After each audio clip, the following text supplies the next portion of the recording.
So Joe Dumars had his introductory press conference yesterday, and boy, oh boy, do we gotta break that down right now in the Pelicans Scoop, ladies and gentlemen. So look, get you a nice drink, man, kick your feet up, and I'm gonna show you guys everything you need to know about what was said yesterday at that press conference. So do me a favor and cue my music.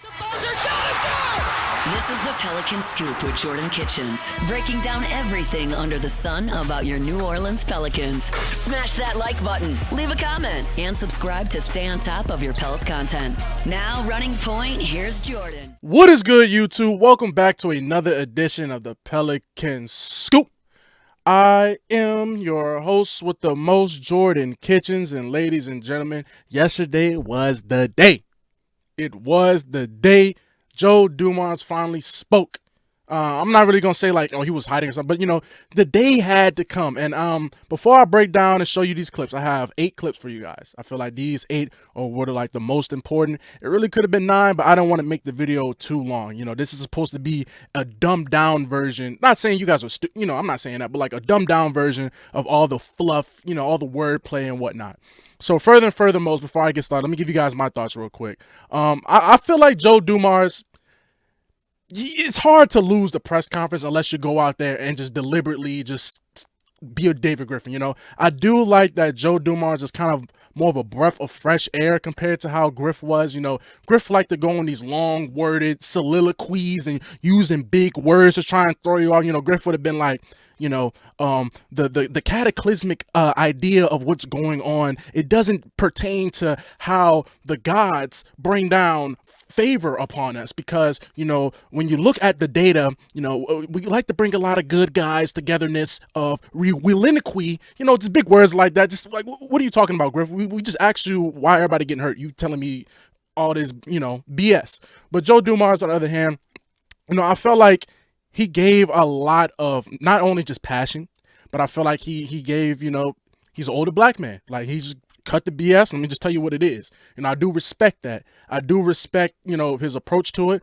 I wasn't the biggest fan of the suit he had on. I felt like he came over there with like a Steve Hightower big old suit, like he wanted the kings of comedy. Hey, bro, you got millions, bro. You could have got a nice little tailored thing, but how a man with no millions gonna tell a man with millions how to dress? So Dumars, he's gonna bring standard, right?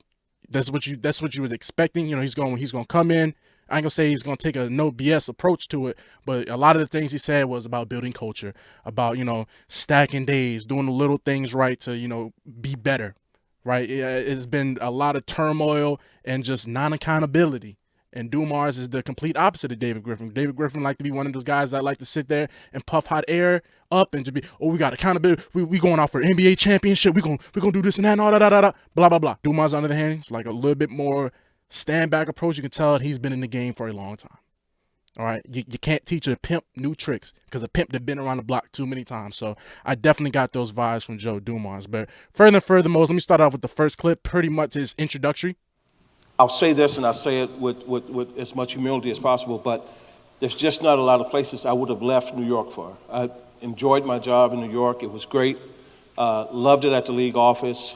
All the people on the 20th floor that I worked with in New York, all those people were great. I loved working with them. I wasn't looking to leave, but sometimes opportunities come along and right place, right time, right people. And that's what happened here with the Pelicans, with Ms. Benson. So I really want to thank Ms. Benson for this opportunity to come home. The other thing I want to do is just say this, is that I've gotten to see a lot of stuff over the years throughout my NBA career. But there are certain things that are they're universal, I think. And I think you fill your building with like-minded good people. And I think you win with good people. And I often say this, just because you're a good person don't mean you're not a tough person. So you can be a good person and tough at the same time. And I don't stand here making a lot of proclamations about, I'm pounding my fist and doing this, but we really want to hire good people here. We really want to bring in the right type of players here. We want people that are going to embrace New Orleans, are going to embrace being in this city, in this state.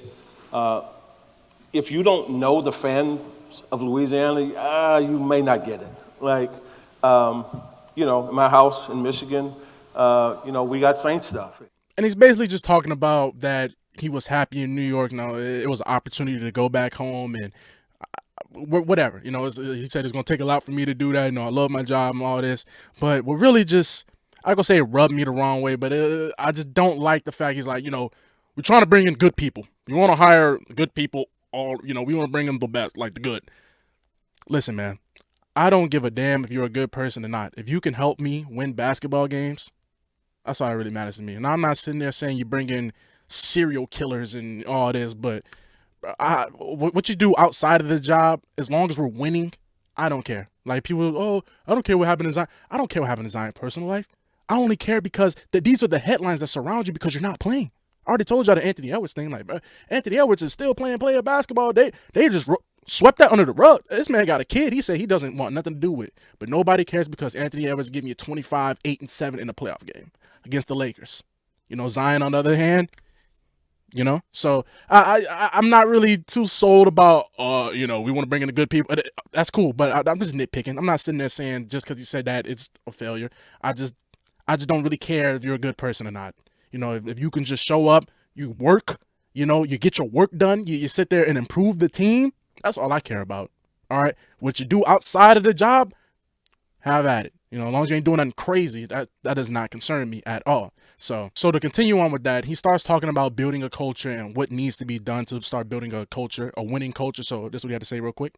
I truly believe in, like, you build a great culture where everyone feels great coming into the building every day. Win, lose, or draw, you feel great coming into the building. So I'll put a tremendous emphasis on culture, what the building is like, and then the basketball part. That's for myself and my staff to make sure we pick the right people, but the culture has to be right first. And so I'll put a heavy emphasis on that and try to build it the right way, and then we'll go from there. So to continue on, the great David Grubb, one of the best Pelican reporters out there. I'm pretty sure he has his own Pelican channel. When I figured that out, I'll let everybody know about that because I do thoroughly enjoy David Grubb. I feel like David Grubb is easily probably the best that we have because one thing, he's gonna hold people accountable, right? He's not gonna let anything slip. He's kind of like me. I see myself as a David Grubb, even though he's, you know, way more, whatever. But shout out to David Grubb. He asked his next question basically like, were there any mandates? You know, it was rumors that came out that, all right, if Joe Dumars is going to get this job, keep Willie, let Zion, you got to trade Zion. What are these mandates? You know, what is put into place? And so this is what Joe Dumars had to say about that. David Grubb right there. When you took this position, were there any operational edicts when you came in as far as retaining your head coach or having to trade players? Are those things on the table? Or do you have an opportunity to come in and assess the organization from top to bottom and make recommendations going forward? what was the first part of your question? Are there any operational edicts that you've come in with that mandates? Yeah, no edicts. None whatsoever. I read that last week. I had a mandate. I was like, if I have, nobody's called me and told me that. Like, no, really, absolutely zero. When me and Mrs. Benson talked, she really just said what she said here. She said to me, she said, Joe, I would love to know what it feels like to win an NBA title. That was it. That was as close to an edict as you would get. And so I intend to do just that, what you just said, was like get to like know people first. Because I don't know the culture inside the building. I don't know the people. I know some of the people. I know Willie. You know, I know someone's going to ask me about the coach and Willie. I've been knowing Willie forever. Great man. But Willie and I, we haven't even sat down and talked yet. Hopefully today, hopefully later on this evening if we can catch up and have time. But we haven't even had a chance to sit down and talk yet just because yesterday was my first day here. And so so I haven't even really had a chance to do that yet. I'm slowly starting to do it now and like talk to everyone. But no mandate, I mean zero. So with that, it's a couple things that really caught my eye and my attention. I'm going to start it off with this. I do appreciate Joe Dumars' approach, man. I greatly appreciate how he's like, you know what, like, I got to figure this out first. You know, let me scan the building first. Let me see what's going on internally, and then we can start, you know, deciding about this and that. The mandate, like, no, there's no mandate. So that Shamit duo, Fear the Brown guy talking about, well, Shamit, I'm not going to say too much because this is all just what he's saying in public. For all we know, this pick could be like the 6th pick. and then he trades Zion. So I don't know. But, he did come out saying that they were going to trade Zion and blah, blah, blah, blah. And Dumars like, well, that's not the stipulation. But I think it's kind of double-sided because I do think that he was mandated to keep Willie Green. I feel like that is a problem. Greatly problem, because why are we not just starting fresh? It's kind of the same type of ordeal how the Alvin Gentry stuff went, because, Alvin Gentry was here to that AD, got rid of AD. Well, I say got rid of, traded AD. 2019, you get the number 1 pick. David Griffin comes in, so Gentry came from that last regime, stayed for a year, fired him. So it's like, instead of just starting over fresh, he's like, oh, Willie's my guy. I known him forever. I don't like that. Willie's a good man. Just because you're a good man, nobody's sitting here questioning Silly Willie's character. That has never been anybody. Everybody know Willie. When you think of Willie Green, what you think? Youth pastor, right? He a youth minister, like children's church. That's the vibes I get from Willie Green. Nobody is sitting here telling Willie Green that he's a bad man, okay? I don't care that Willie Green, he's not a bad guy, all right? Nobody cares. I care about how you're able to coach basketball. That's all I care about. What are your offensive sets? What are your schemes? What are you doing defensively? Like, what are the positives that Willie Green brings to the Pelicans? Comment it down below. What are the positives that Willie Green brings to the Pelicans? He's not no X and O's guy. You're not going into a basketball game saying, yeah, Willie Green's going to outcoach this guy. You're not really thinking that. It's like, okay, cool, he's a good guy, but how does that help me? How does that help and benefit this team on the court? Just because he's a good guy. There's plenty of good guys out there. Steven Silas for the Houston Rockets was a notorious good guy. Terrible coach. Ime Udoka, notorious bad guy. Well, however you want to look at it, not the best role model. Ime Udoka, great coach. So those things they don't go together. They don't go together. That's not moving the needle. It's just because Willie Green's a good guy. I felt it was kind of weird how Gail Benson, I would like to know what it's like to win an NBA championship. What? That sounds like something I would say. Like, oh, I would love to. You actually have the power and ability to try and make this happen. Maybe let's start dipping into the tax. Maybe start, let's clean this up and whatever. Let's start putting the necessary steps towards trying to win a champ. Like, I would like to see. You're not doing that and keeping Willie Green. If you really had championship aspirations, Willie Green's not the coach for you. I don't care what anybody says. It's just not. I've seen enough in the last 4 years, especially this year when you're depleted and you really needed coaching. You really need a coach to try and figure something out. You got what you got, right? You made your bed, and that's what it was. So to continue on, Joe Dumars gets a question from Fletcher Mackerel, and he's basically asking about, setting a standard. What is the standard for this team? All good teams have a certain standard. You can't dip below the standard. Like, the standard is standard. What Mike Tomlin, the Pittsburgh Steelers coach, always said. Like, the standard is the standard. So this is what Joe Dumars had to say about that. My name is Fletcher Mackerel. Nice to meet you. I was going to ask you, we all hear rhetoric, and we've heard rhetoric for a long time. It's great, but how do you make that a reality? Are there any core principles that you can elaborate on as far as what you said from a culture perspective, or kind of non-negotiables, just for some more perspective and depth on maybe how you plan on doing it? Yeah, just the standards that you set as an organization. Like, you have to set standards, and you can't waver from those standards. They can't be like the first week of the season, that here's the standard. And as the season goes on, things slowly start changing. That's not championship. That's not contending. That's not elite basketball. That's not elite anything when you allow things to just slide. And so it's just setting standards early on, and then you have to hold to that and hold everybody accountable to that. I think this, Fletcher, too. I think, and I had this conversation with Ms. Benson yesterday. Actually, we were talking about how you raise kids, right? And so but I think this is true about teams too. I can say anything I want to say. I can come in here and I can rattle off this, and this. But people have to see you live it every day. Like championship culture, like you're talking about playing into June every year. I can assure you, Fletcher, that is not this. You're not going to be up one day. They have to see you come in like a rock every day. And they have to know, we lost last night, we won last night, doesn't matter. Like, this organization, we're going to do things the right way, and we're not going to waver from that. And I think culture is what you see every day when you come in. It can't fluctuate from day to day. It can't fluctuate from win to loss. That's what culture is, and that's how you get there. That's how you get to playing in June every year. And that's kind of basically what me and Miles were saying in the short I dropped yesterday. Go ahead and go watch that. It was a little clip from the podcast we dropped, the full hour episode. Go watch that too. And we was talking about, it's a trickle down effect, as a bad parent, because, Dumars brought up, as parenting is kind of the same, setting the standard. As a kid, you set the standard as a child. You don't let that child grow up without no type of rules and regulations. Because when they grow up, why the hell am I gonna listen to you now? I'm grown as hell. Like, whatever you saying, that doesn't concern me. You wasn't doing that back then. So you got a bad child, he's acting out. So why is the mom letting that child act that way? Why is the mom condoning this action? Because if you're not, correcting it, you're condoning it. Why is his mom condoning these bad actions? Well, let's look at the mom. Let's look at the mom's mom. Let's look at the grandma. Grandma, why is your daughter acting this way so that she's acting this way towards her child? It's all a trickle-down effect. And that's basically what Dumars is basically saying. Like, championship teams, it's not like this, like you said. So, Ron, this is the best answer if you ask me. Like, you got to be steady. You got to be consistent. And I feel like that's what Joe Dumars will bring to this franchise. I'm not sitting there saying Joe Dumars is going to, grab this team out of mediocrity. I'm not sitting there and saying that, but I will say he will bring some type of standard, some type of just like, all right, cut the BS.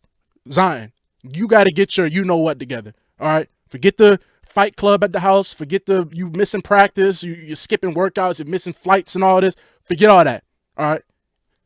Flight for 7 p.m. You better be at 7 p.m. or it's wraps. Like, or we flying without you. Or we just going to leave behind. You better go get you some Spirit tickets and go hop on the plane. You're going to find commercial.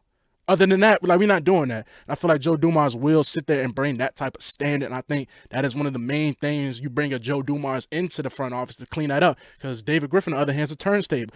David Griffin is the parent that wants to be your friend. Joe Dumars, he's one of those parents that I was like, I ain't one of your little friends growing up. Like, I ain't your little friend, man. Like we're not doing that. I ain't your friend. David Griffin, on the other hand, he wants to be your friend. He wants to, it's okay. And then his kids are sitting there. The second you go to sleep, they breaking out the house. They, doing what they got to do. So then Joe gets asked the question about his relationship with Zion and, how they talked and what is that looking like going into this year? Hey, Joe, Doug Mouton. Do you have a relationship with Zion Williamson now? And what are your impressions of him overall at this point? Well, I'll say this. At the league office, I've had to talk to Zion a few times. So I do have a relationship with Zion that started in my role at the league office. I won't go into those conversations there, but we've talked since then. And I've talked to Zion since I became EVP here, and we had exceptional conversations on the phone. Actually, I've talked to every player. Willie and I talked, 5 minutes, Willie, on the phone, something like that? Like, we talked for a couple of minutes on the phone. But I've talked to every player on the phone. I called every player and talked to each one of them individually. So, yeah, I tried to reach out and make sure that I touch these guys and let them know, let's go. It's time. It's time here in New Orleans. And as you can see, he made a little quick joke. Yeah, I talked to Zion, back in the league. I had to talk to him. So, yeah, Zion's been acting a fool. And Dumars had to talk to him in the past. So we'll see what the relationship looks like. When these type of questions get asked, obviously Joe Dumars is not going to come out and be like, yeah, he's not the best guy. He's not going to sit there and just, I'm going to say tear Zion down, but he's not going to really give you the thorough truth. He said he talked to him. That is good. What does that relationship look like? Can Joe Dumars rectify Zion? Because, Joe Dumars did go grab Rasheed Wallace. He did go get Rip Hamilton. Rip Hamilton was not a bad person, but I'm not calling these people bad people. Like, he did go get Rasheed Wallace. He did go get, Ben Wallace. He did go save Chauncey Billups. So he's worked with personalities over the years. We ain't gonna act like Joe Dumars has not been in a position where he's had crazy players. Rasheed Wallace. Rasheed Wallace was infamous before he got to the Pistons, like between the Jailblazers and all that. So Joe Dumars, he does have a lot of experience in dealing with people and dealing with this type of ordeal, especially a young man who's just trying to find his way. Right, and it does help that Joe Dumars is a older black guy that can sit there and kind of relate with Zion. I've been there. So we will see. Hopefully, this can help. Or he's just giving us a lot of fluff, and he's trading Zion the next couple of weeks. We don't know. We shall see. So to keep this bad boy chugging along, next Joe Dumars goes into outside looking in, what's been going wrong, but as somebody that's coming in, that's kind of looked at, somebody has to clean up this mess that has been left for you by David Griffin, what's been going wrong over the years, what's been going right, how are you assessing everything, and, what, I can say expectations, I guess you can kind of say expectations, but what are you expecting year one, and just, and just figuring out how can you find a way to clean this up and actually turn this around and produce a winner. You mentioned trying to understand the culture of the team. What's your process for doing that? What are your goals over the next month for kind of seeing where this organization is as a whole? Listen more than you talk. Listen more than you talk. Look, I got a lot of experience. I've seen a lot of stuff over the years, but I haven't seen it here in New Orleans. And so to come here and just talk, and you're not listening. I've yesterday did a lot of listening. I did a lot of listening this morning. After this is over with, the rest of the week, I sit down with people and I tell them, tell me what's happening, and what's going on, what can be better, what are we doing wrong here, what are we doing right here, like who's got positive energy, who's got bad energy in the building. Like I'm asking questions and letting people tell me what's happening. To come in, you can have all the experience in the world, but if you don't know the culture of the building, if you can't talk to people and let them talk to you, you're missing. You're missing, and so I don't want to miss. I want to listen to people tell me what's happening. I hate to say it, but I just love how he's just like, you got to listen before you talk, okay? And I just feel like, me personally, that's something that I've had to adapt to, just really be more observant than when you speak. Because when you're just speaking, you're just yapping, all right? Actually have a thorough concept of what's going on, figure out what is going wrong, figure out what's going right, figure out, like you said, I ain't been here. I don't know what's going on. I can't tell you what's been working, what's been going on. I just have to sit here and listen, right? I'm talking to everybody. I'm sitting here trying to gather all these thoughts before I can sit there and come up with my own conclusions. So I do respect that approach. Like Joe Dumars basically say, man, like I have a lot of experience, man. Like you've been around the block, bro. It's hard to teach a noob. It's hard, like. And just like what Joe Dumars basically saying, man, he's been around the block, man. He has a lot of experience, bro. It's hard to teach a pimp new tricks. This is a pimp that been around the corner. He been on every corner. He know what corner, which one making money, which one ain't. Joe Dumars knows that. So I do believe that he can gauge that and figure out what's going on. Maybe I'm not sitting there saying he can just immediately fix the problem, but I do like the fact that his approach to it is just so much different than Griff. Right, Griff would have been there. Well, I'm doing my thorough investigations about the calculations of the sun. When you have good, positive guys and that bring just joyfulest energy with the excluded, like Joe Dumars on the hands, like, look, man, I can't tell you what's been working. I can't tell you what's not been working. I'm just been listening. The last couple of days, I'm just listening to what people saying, and then as I gather all this, and I'm gonna come with my own conclusion, like I said, and we will move on from there, right? But until then, I just have to just keep seeing, and then we will keep building on that. So I do respect that approach. I honestly, I don't really have nothing bad to say. Like I said, it's hard to lose a press conference if you just come out there deliberately trying to lose the press conference. Like Joe Dumars, obviously, I'm not just saying he wasn't prepped or whatnot, but I'm more saying like just has experience. The experience is showing. Right, this is a guy that's been doing this about 40-some years, so he gets it, right? And so finally, the last little clip that I felt like was important for this video, the short version of the Joe Dumars press conference was, the last question was pretty much about injuries. How is this team just so injury riddled? What has been going on? What being is sitting over the Pelicans and Saints that is just constantly just throwing injuries at you, right?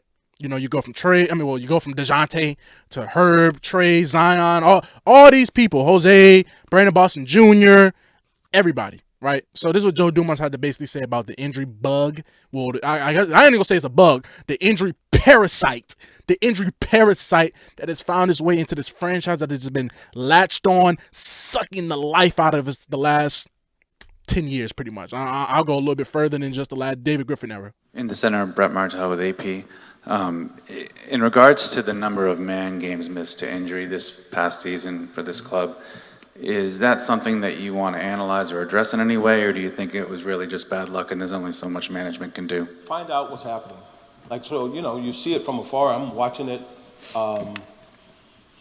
this past season. I'm watching all the injuries happen here, and I don't know exactly what's happening. And so As I said before, I'll sit and talk with medical staff and all the health and performance people, and at some point I'll get to sit down with them this week, hopefully, and just kind of get a handle on what's been going on, what's been happening, why are these injuries happening, what is your thoughts on this? I think that's the best thing that you can do is listen to the people who are dealing with this on a daily basis. Don't come in with any preconceived notions, because I wasn't here, I don't know what happened, So yeah, it sounds like Joe Dumars is going to figure out what has been going on, and he's going to try and get to the bottom of it. You know, I believe a former NBA player is going to try and find a way to keep the players as healthy as possible compared to like a David Griffin or whatnot. So I believe that Joe is going to find a way to try to get to the bottom of this situation, what has been going on. So y'all let me know down in the comments, what do you guys think about, you know, Joe Dumars' press conference? Again, I still feel like it's early, so I'm not going to just like, oh, you know, I'm all here. Like I still got to see what this is going to be, right? I'm not going to sit here and put my hat in the race and just be like, you know what, I'm all in, man. I'm Team Doom. No, I've been snake bitten too many times from both franchises to just be sitting there just blindly giving my all to somebody. So until Joe Dumars, today, it was a good W today. You know, you came in, you won the press conference, but that's just a lot of talk. Let's see action go into play. And then I'll sit there and I'll be like, you know what? He's done a good job, blah, blah, blah, blah. You know, that's what I do. I'm refraining from judgment until I have something to judge.